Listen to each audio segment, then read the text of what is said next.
What if I told you the most valuable 30 minutes of your fishing day is the time you spend watching everyone else load their boat onto the trailer? Sounds crazy, right? We're taught to chase the sunrise, to worship the golden hour before sunset. But today, we're talking about something different. We're talking about the leaving hour. That short, overlooked window when everyone else gives up and goes home, and the biggest fish in the lake finally decide it's safe to eat. Stick with me, and I'll show you why packing up early is the single biggest mistake you might be making. I'm going to prove to you how turning everyone else's departure into your personal prime time can lead to the fish of a lifetime. You think the bite just dies when the sun gets low? Let me ask you this. Have you ever felt the entire lake just take a deep breath and wake up right after the boat traffic disappears? You know what I'm talking about. Let's get into why that happens. For generations, we've been conditioned by a certain rhythm on the water. We get out there at the crack of dawn, fish hard through the morning, maybe take a break midday, and then hit it hard again for that evening bite. It's the fisherman's code. Your grandpa did it, his grandpa did it, and it's practically burned into our DNA. Pack it in when the sun is setting. It becomes muscle memory. You see the first few boats heading for the ramp, and it triggers something in your brain. Well, I guess that's it for today. This herd mentality is incredibly powerful, and it's based on a belief that fish only feed aggressively during those two specific windows, sunrise and sunset. But this old-school thinking ignores one of the most dramatic changes that happens to a lake's environment every single day: the sudden and total absence of human pressure. And that, my friends, is the secret trigger we've all been missing. First, let's talk about the herd mentality on the water. Picture it. It's a beautiful evening. You've had a decent day, maybe a few keepers in the boat. Then you see it. One boat from across the lake starts to make a run for the ramp. A few minutes later, another one follows. Soon, it's a parade. It's like a silent signal has gone out that the fish have officially clocked out for the day. This creates a powerful psychological pull. You start thinking about the line at the ramp, getting home for dinner, cleaning the boat. You feel like you're supposed to leave, you're conforming to the group. But fishing isn't about conforming, it's about finding an edge. And the biggest edge you can find is to simply do the opposite of what 99% of the other anglers are doing. Resisting that urge to follow the crowd is the very first step to unlocking this incredible bite. So what exactly is this leaving window? Let's define it clearly. This is not the same thing as the golden hour. The golden hour is that beautiful time when the sun is low, casting a warm glow. The leaving window starts right as the golden hour ends. It's that period of about 30 to 45 minutes that begins the moment the last boat in the parade has gotten on plane and headed for the ramp. The water goes from a choppy, noisy environment to almost complete silence and glass. It's a transitional period, a buffer between the chaos of the day and the true dark of night. Many anglers confuse this with the night bite, but it's a distinct and separate feeding opportunity. It's a short, intense period where the rules of the daytime suddenly no longer apply and fish behave in a completely different, much more aggressive manner. The number one factor that makes this window so special is the sudden, drastic drop in pressure. I'm not talking about barometric pressure, I'm talking about human pressure. Think about what a lake sounds like on a Saturday afternoon. You have the constant hum of outboard motors, the whine of trolling motors, the thumping of stereos from pontoon boats, the slapping of hulls against the water. Fish feel all of this. Sound travels incredibly well underwater. These vibrations are constant and they signal danger. Bass and other predator fish don't just sit there oblivious to this. They react to this constant barrage of noise and activity by holding tight to cover, becoming wary, and suspending their feeding. They go into a defensive mode. When all of that noise suddenly vanishes, it is the single most significant environmental change they've experienced all day long. It's like a loud, obnoxious party suddenly ending. Let's dig deeper into how fish actually react to this pressure. It's a survival instinct. A bass sitting on a stump in 15 feet of water feels the vibration of a boat passing overhead long before it sees the shadow. It feels the churn of a propeller. For that fish, these signals are unnatural and potentially threatening. They don't know it's just a fisherman trying to catch them. Their brain is hardwired to interpret these disturbances as a larger predator or a significant danger. So what do? They tuck further into cover. They bury themselves in the thickest part of a weed bed. Their strike zone shrinks dramatically. They might only eat something that drops directly on their nose. They are not in a hunting mood. They are in a hunkered-down survival mood. The constant boat traffic effectively puts the majority of the quality fish on lockdown for most of the day. Now imagine that lockdown suddenly ending. The last boat's wake dissipates, the humming stops, the water becomes still. For those very same fish that have been hunkered down all day, this is a massive all-clear signal. It's the equivalent of the sirens stopping after a storm. Their instincts tell them that the danger has passed. This abrupt change from high stimulus to low stimulus flips a switch in their brain. The defensiveness recedes, and their primary predatory instincts take over. They start to think about one thing: food. They've been waiting all day for a safe opportunity to hunt, and this is it. They begin to emerge from that deep cover, they start to stretch their fins, so to speak, and they begin to roam, actively looking for their first easy meal of the evening. This is the moment we've been waiting for. And it's not just the predators who get the all-clear signal. Let's talk about the bait fish, bluegill, shad, shiners. They are just as, if not more, sensitive to the pressure from boat traffic. They spend the day balled up tight, hiding deep in weed beds, under docks, and in any available cover to avoid being seen and eaten. They are nervous and skittish, but when the lake goes quiet, they too relax. They start to venture out from their hiding spots. They rise higher in the water column. You'll see schools of shad start to flicker on the surface. You'll see bluegill move up onto shallow flats to feed. This is a critical piece of the puzzle. The sudden silence doesn't just make the predators bolder, it makes their food source more available and more vulnerable.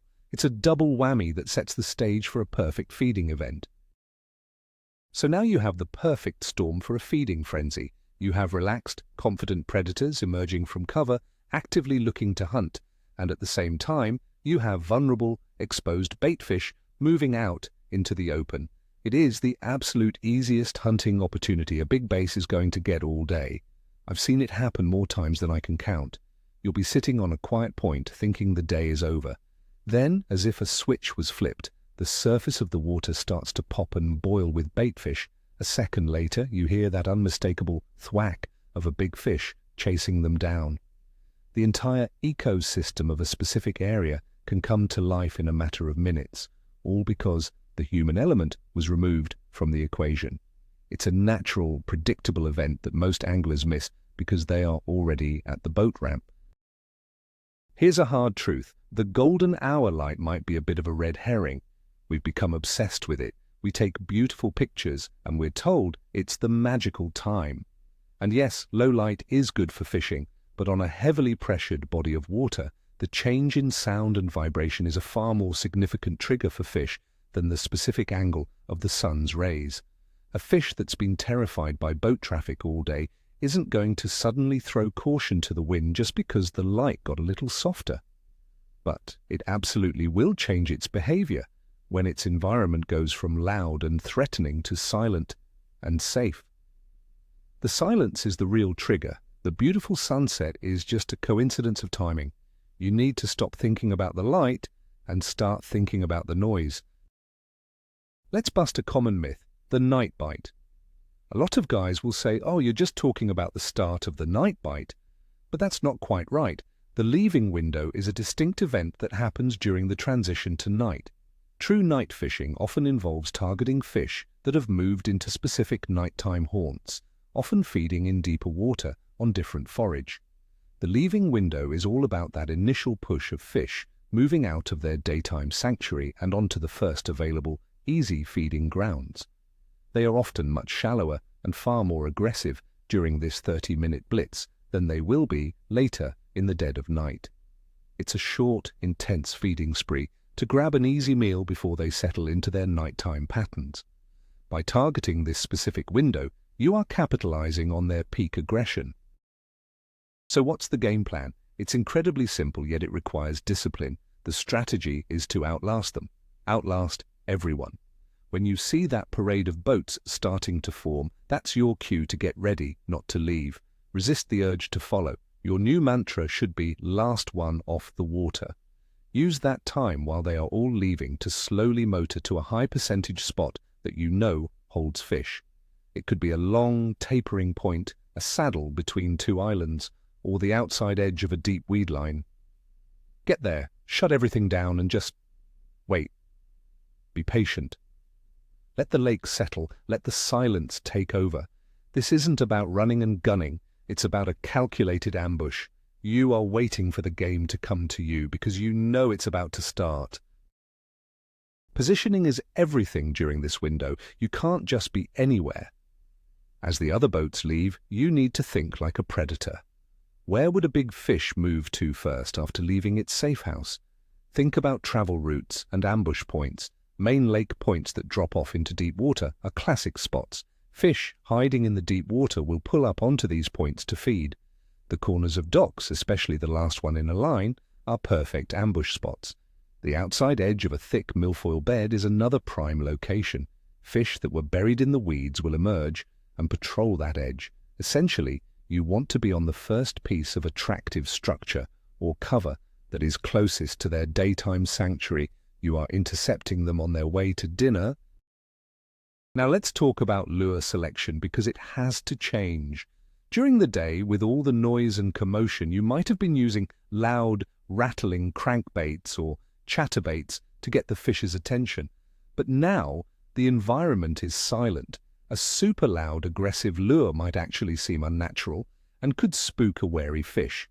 This is the time for subtlety and realism. The fish are now hunting by sight and by feeling subtle vibrations in their lateral line. They are keyed in on the natural movements of baitfish. Your lure choice should reflect this change. Think about what a real bluegill or shad sounds and looks like in the water. It's not a rattling mess of ball bearings. It's a silent, gliding, or subtly kicking profile. It's time to put away the noisemakers and pick up the silent killers. If there is one technique that absolutely shines in the leaving window, it is topwater. This is its true prime time. The water surface is often slick and calm like a sheet of glass.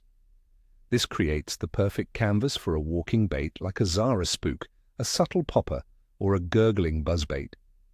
Every twitch, pop, and splash is magnified in the silence. A big bass that has moved shallow to hunt is looking up, silhouetting prey against the twilight sky. A topwater lure is something they simply cannot resist in this scenario. The strikes are not subtle taps, they are explosive, heart-stopping blasts. There is truly nothing in fishing that compares to a giant bass blowing up on a topwater lure when you were the only one on the lake to witness it. It's what we live for. But what if the topwater bite isn't on? You need a backup plan. This is where the silent killers come in, jigs and soft plastics. The key here is slow and subtle. With the lake so quiet and the fish less wary, they are more willing to closely inspect a potential meal. They aren't going to make the same snap decisions they might in dirtier, noisier water. A slowly dragged football jig, mimicking a crawfish crawling along the bottom, can be absolutely deadly.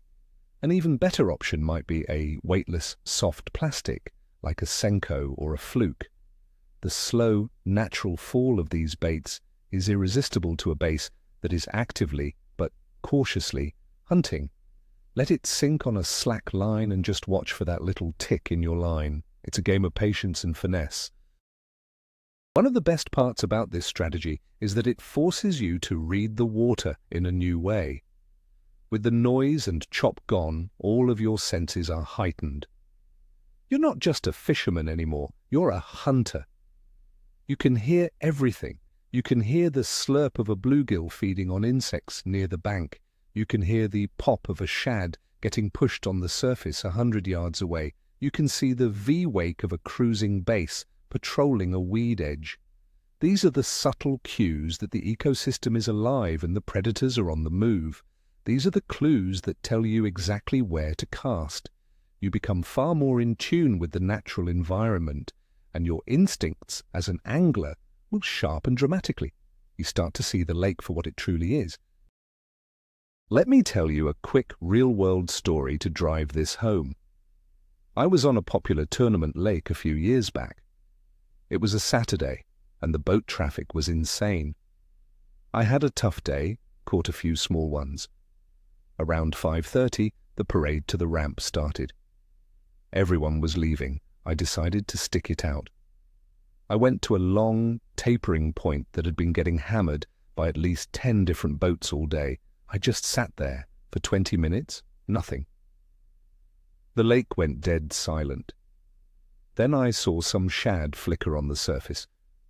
I picked up a big 6-inch topwater spook and launched it out there. On the very first cast, working it back nice and slow, a giant shadow emerged from under the boat, and a bass that had to be over 8 pounds just completely inhaled it. That one fish made the entire day, and I never would have caught it if I had followed the crowd. There's also a huge psychological edge to fishing this way. When you're out there during the day, you're competing. You're watching other boats, wondering if they are catching more than you. You hear about the dock talk and what lure is supposedly working. It creates a lot of mental noise and pressure. But when you are the only boat left on the water as dusk settles, all of that disappears. It's just you, the water, and the fish. It's incredibly peaceful. This calm, focused state of mind makes you a better angler. You make smarter decisions. You're more patient. You're not rushing.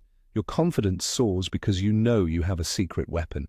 You know you're fishing a window of opportunity that everyone else is completely ignoring. That confidence translates into more fish, period. Now, a fair question is, does this work on every single lake? The answer is, the effect is most dramatic on heavily pressured public lakes. The more boats and noise there are during the day, the more significant the all-clear signal will be when they leave. On a small private pond with only a couple of John boats, the change will be far less pronounced, though the principle of low-light feeding still applies. This strategy is tailor-made for your popular weekend warrior lakes, the ones where getting a spot at the ramp is a battle. The more fishermen there are to leave, the bigger the dinner bell rings for the fish when they're gone. So if you primarily fish those busy public waters, this tactic is not just an option, it's practically a necessity for catching trophy-class fish. Of course, we have to include a quick word on safety. Being the last one off the water means you will be navigating back in the dark. This is not the time to be a cowboy. You absolutely must be prepared. Make sure your navigation lights on your boat are working perfectly before you even leave the house. Have a powerful flashlight or spotlight on board. Most importantly, know your lake. Be aware of any hazards like stump fields or shallow sandbars that are easy to see in the day but invisible at night. And always tell someone where you are going and when you plan to be back. Fishing this window is incredibly effective, but no fish is worth putting yourself in a dangerous situation. Be smart, be prepared, and stay safe. So, I'm issuing you a challenge. It's a simple one. The next time you go fishing, I dare you to try this just once. Just one time. Resist the urge to pack it in with everyone else. Instead of joining the race to the ramp, find a good spot, shut down, and commit to staying just 30 minutes longer than you normally would. 30 more minutes. Watch the lake transform. Listen to the silence. Pay attention to the subtle signs of life. Make a few casts with a topwater or a jig. I can almost guarantee you that what you experience in those 30 minutes will fundamentally change the way you think about prime fishing time forever. You might not catch a giant on your very first try, but you will feel that change in the lake, and you'll know that you're onto something big. So, let's wrap this up. We learned that the frantic rush to leave the lake is driven more by human habit and herd mentality than by actual fish behavior. The real magic, the true feeding trigger on pressured water, isn't the golden light. It's the sudden, deafening silence. It's the moment the pressure drops and the fish get that instinctual all-clear signal to come out and hunt. The most crucial takeaway, the real aha moment here, is that you have been letting other anglers dictate the end of your fishing day. Their moment of quitting, of giving up, is your signal that the game is about to begin. This isn't just about catching one more fish at the end of the day. It's about a complete shift in strategy. It's about using the behavior of the crowd to your direct advantage. Thank you so much for sticking with me on this one. I know it goes against decades of dock talk and tradition. If this opened your eyes to a new possibility, do me a huge favor and crush that like button. And be sure to subscribe so you don't miss the next video where we break another fishing myth. Now I have to ask you a question for the comments. What is the one unwritten rule in fishing that you think is complete and utter nonsense? Let me know below. I can't wait to read them. We'll see you out there.